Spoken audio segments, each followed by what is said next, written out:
உலக தொழிலாளர் தினம் எப்போது உருவானது? அதன் வரலாறு இந்த பதிவில் பார்க்கலாம் வாங்க.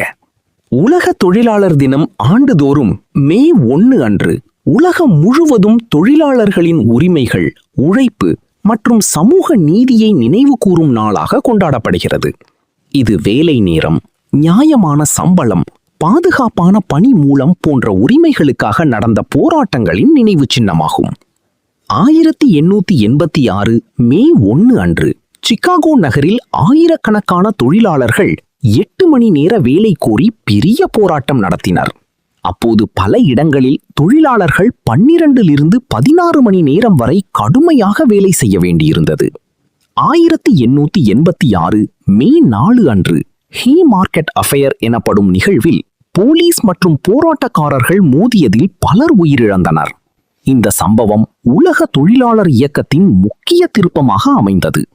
1889 ஆண்டு செகண்ட் இன்டர்நேஷனல் என்ற தொழிலாளர் அமைப்பு மே 1 தொழிலாளர் உரிமைக்கான சர்வதேச தினமாக அறிவித்தது. இந்தியாவில் முதலில் 1923 ஆண்டு சென்னையில் சிங்கராவேலர் தலைமையில் தொழிலாளர் தினம் கொண்டாடப்பட்டது. அதுவே இந்திய தொழிலாளர் இயக்க வரலாற்றில் முக்கியமான நாள். இதன் முக்கியம் என்ன?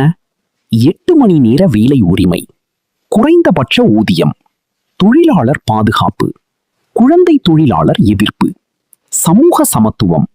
மே டே பல நாடுகளில் அதிகாரப்பூர்வ விடுமுறையாக உள்ளது. ஆனால் யுனைடெட் ஸ்டேட்ஸ் மற்றும் கனடா போன்ற நாடுகளில் லேபர் டே செப்டம்பரில் அனுசரிக்கப்படுகிறது. குறிப்பு: உழைப்பாளியின் வியர்வைதான் உலக முன்னேற்றத்தின் அடித்தளம்.